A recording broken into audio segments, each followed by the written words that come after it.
Right, that's the pegs all at the same stage. But what I'm going to do now is, where this peg is like this, where I've got it tapered, I'm not doing anything with that other than leaving it the mahogany colour. If you start putting a finish on it, it makes it slippery and it works its way out, so it's going to probably try and work its way out anyway. It's not the best design in the world, but I'm not going to polish it. So what I am going to do though, I'm going to put some French polish on it, but just only on the finger button at the end there, like that. Now in the grand scheme of things, that won't be far out the look of the mahogany that's on the front of the box, on the perimeter of the clock. So it's not, at the moment it's not a million miles away, but I'm not leaving it like that because remember it's at the back of the clock and you want it to look a little bit ugly. So one of the best ways to get the wax that's going on the back of it to look ugly is to just sprinkle a bit of ash onto the French polish and leave it like that. Doesn't matter too much because you want them to be you want them to blend in with the background. You don't want them to stand out like a polished knob. Could have thought of a better way of phrasing that, but anyway, we'll leave it as it is. Do the same with that. All this is ash out the wood burner.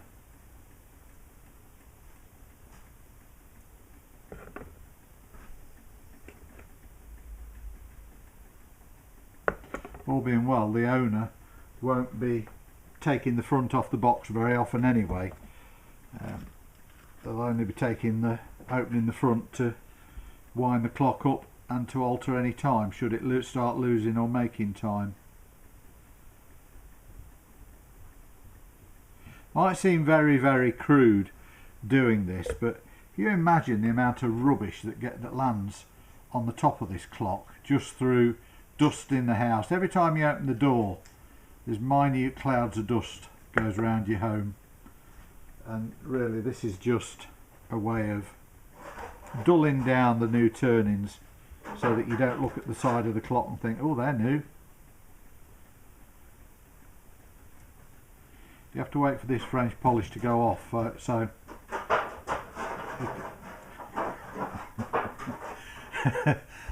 I think dude thinks he's on holiday already. He's playing with a milk bottle over there. Milk carton, I should say. What you got, mate? What you got? You've got a milk carton, have you? Another one?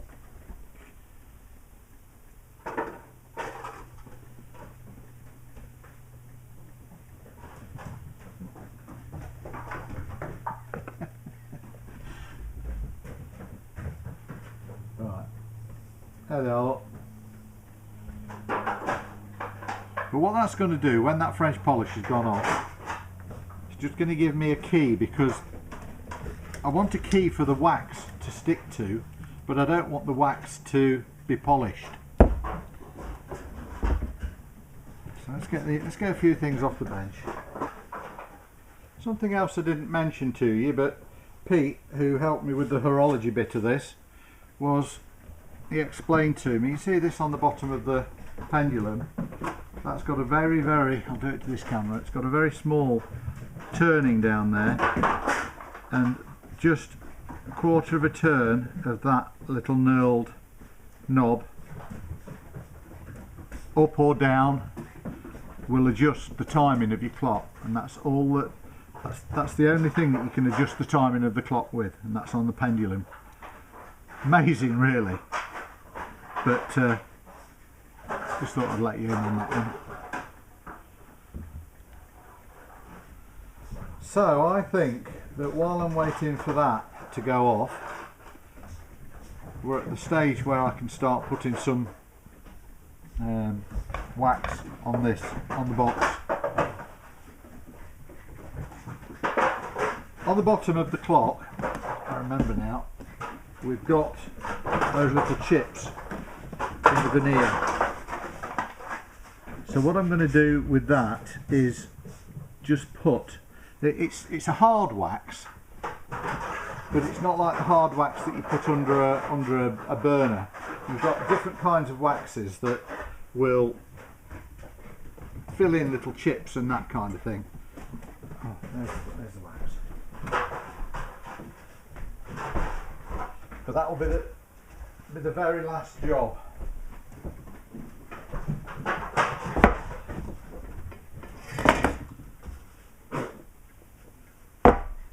Screwdriver. This wax I've had for absolutely donkey's years, and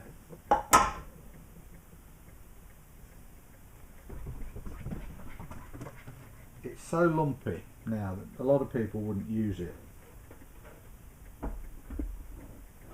but I still like it. See what I mean?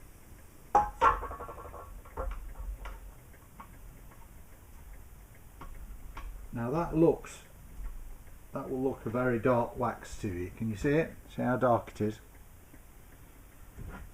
But it's not. When you start applying it, it's such a very, very thin layer that you're putting on that it doesn't really change the clock too much at all. But this is the sort of colour the clock should be.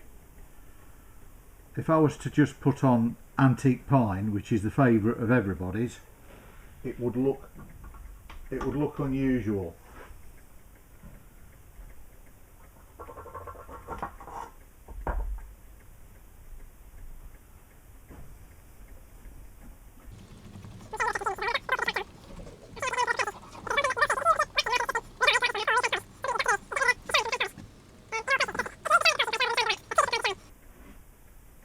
Most of this little mould that you see around here is where you won't get the wax in on a cloth like this. So if I go back to my crusty pot again,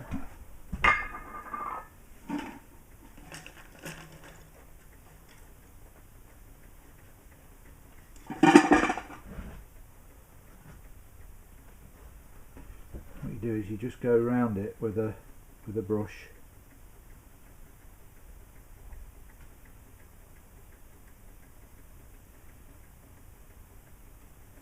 Saves you getting it on the clock face as well by doing it in this way.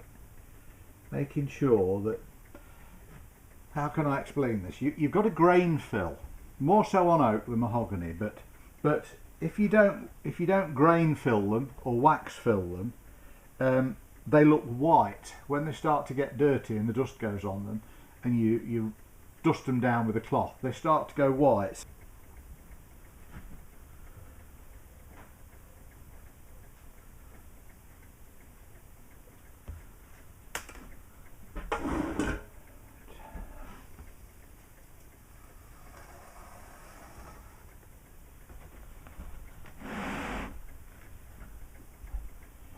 Next job, waxes.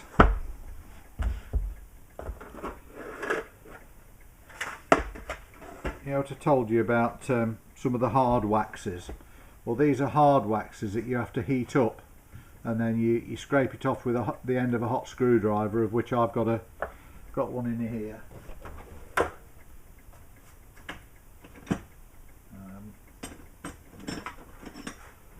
This is what I use, and I stick it through there so that I don't burn my hand, and then I scrape it off, and then you can put it into the chips where there's veneers missing. I'm not going to do that on this job. You'd only really do it if you were doing a tabletop that's got hand marks going to it all the time. These are cellulose sticks of all different shades and colours. The ones I want are these. And generally speaking, most of the colours in here will be to do with antiques and restoration, but I've got to try and find a colour on there that's going to match that area there. The trouble is, when you put them on, they look very different to what you see in here. You would think that it could be that one. No, that's too terracotta looking. Could be that one. That's too brown looking.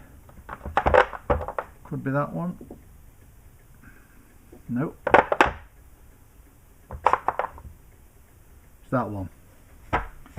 Because whatever you put on, you think it's the right colour, and it's not. You have to go a shade darker. So with this, I'm going to go a shade darker. And these are this is just a piece of dowel. And all you do is you get the dowel, and this is better if they've been warmed up in your hand. I forgot to do it. I'd normally stick this in my pocket and it'd be a bit warmer. But you put that on there like that. I don't want to tip the clock upside down, and I'm working a bit cack-handed here because I want you to see what I'm doing. But when you've got it into the actual crevice of the damaged veneer, you then rub it like that.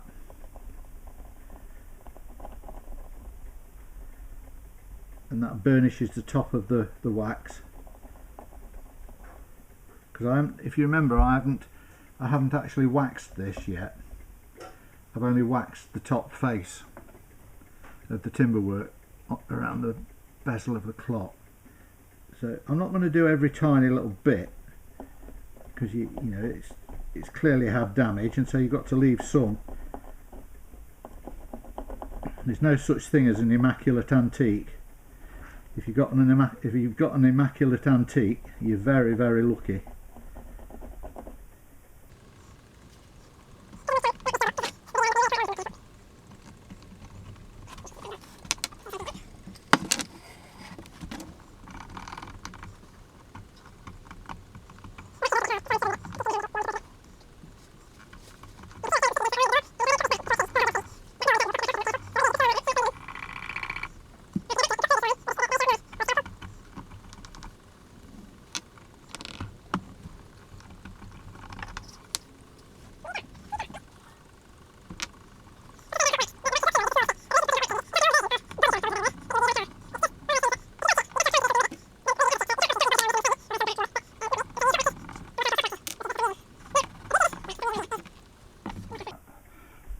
Is that this dries extremely quickly. I know it's dry already because it's not tacky on the fingers. So we're going to have a bit of a polish.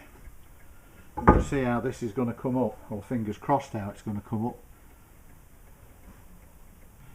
I don't know if you're going to see this. I'll try and do it so that you can see it from this side camera. And we'll start polishing it. And you can see it coming up already, look. I'm not having to press on hard at all with this. See it coming off on the cloth. It's a very soft piece of cloth. Get your nail in the groove where that little mould is. It's not to scrape the wax out. All it is just to make it so that you're not leaving any areas unpolished.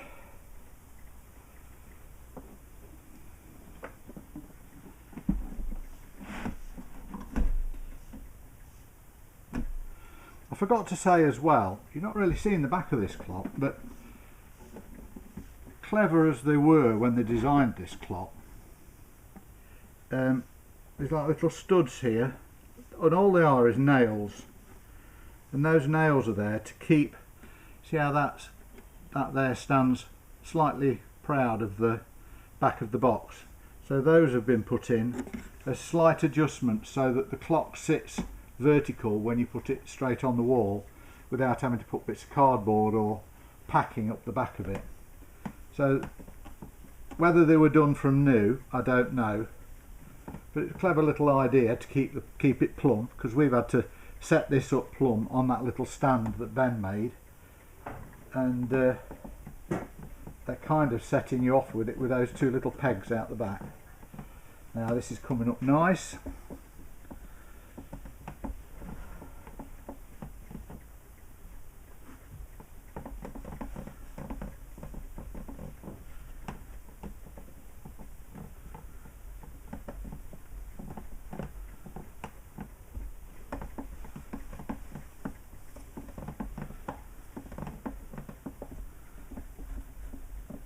in fact it's coming up far better than I thought it was going to. I've surprised myself a little bit with this one.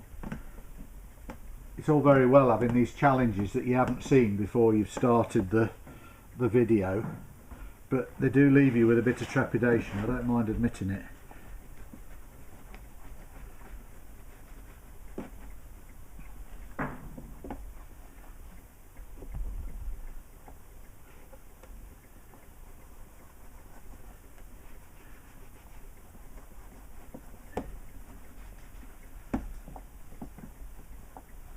Well, there we have it. There's the clock with a quick polish.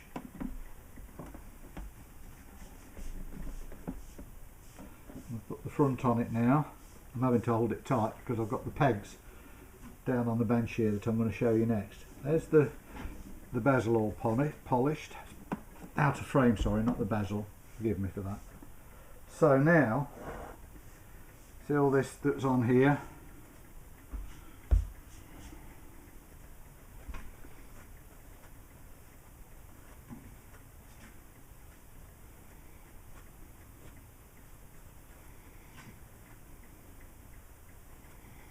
You see what I mean? Now I'm just going to put a little bit of wax on that, but if you'd put that in as a piece of, I've chucked it away now, but if that hadn't been left like that, it would have just stood out like a sore thumb.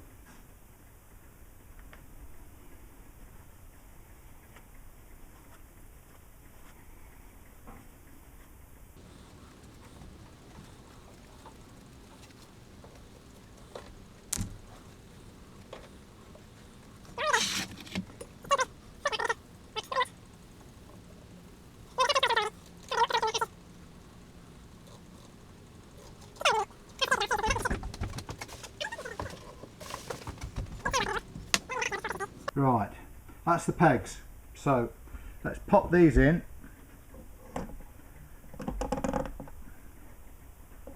You hear them squeaking when they go in.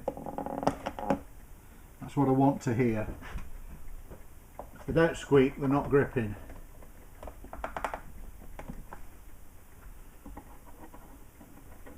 Oh, come on, there he is.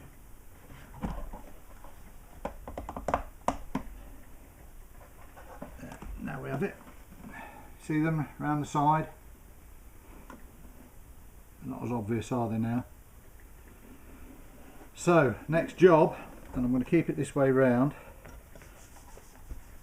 in case I need any more. I'm going to put the clock bezel back in position and find the screws I used. Now I'm one missing.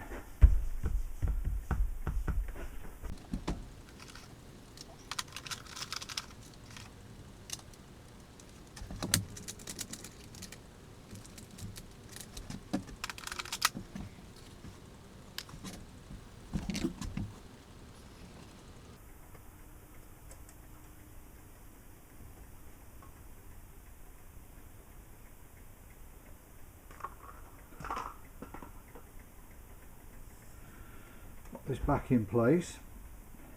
The hinge does actually just go underneath the edge of the clock face, so it's not just a case of dropping it in. You have to push it under and then feed it back.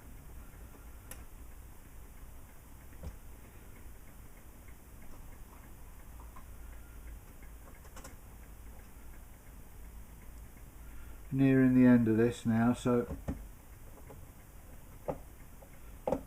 I hope you've enjoyed watching it. I've enjoyed doing it, and it'll be interesting to see where its new home is going to be. As I say, we've got four, after this one we've got 4 more projects. I'll tell you what they are. One of them is a bow fronted Victorian oak corner cupboard, which is, from when I remember buying it about 6 months ago, and it was quite rustic. My son has covered it over and kept it out of the way so that I can't go sneaking peeks at it. So there's that to do. Then there's I think it's either a 3 or a 4 drawer George III sweet little set of drawers. And it stands about, if this was the floor, it stands about that high and about yay wide. Lovely little thing it is, in mahogany, and I think it might have been mahogany and oak. Then I've got 4 chairs that are, from memory, I think they were elm and beech. So corner cupboard, chairs. Oh, and I've got a drop leaf mahogany table, which is going to be loads and loads of work. So that's what we've got coming up in the next 4 programs. Let's see if I can get this to latch. They're working backwards again, aren't I?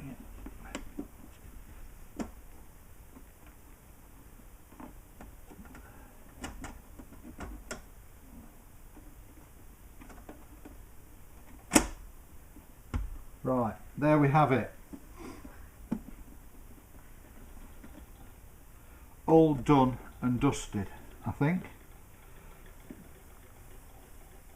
I haven't put the pendulum in because you don't transport these with the pendulum in it. That's the clock done in its entirety. Just put the catches over the side to keep the door shut.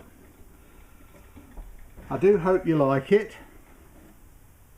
I've enjoyed doing the work on it, and ultimately I hope it graces somebody's home and they can enjoy it as much as I've enjoyed restoring it. Thank you for watching. If you've not watched on Christmas Day, it doesn't really matter, but I hope you like and subscribe. I hope somebody buys it. It is for a good cause. MND. We've got to stop MND, haven't we? Thanks again. Have a lovely Christmas. See you next time.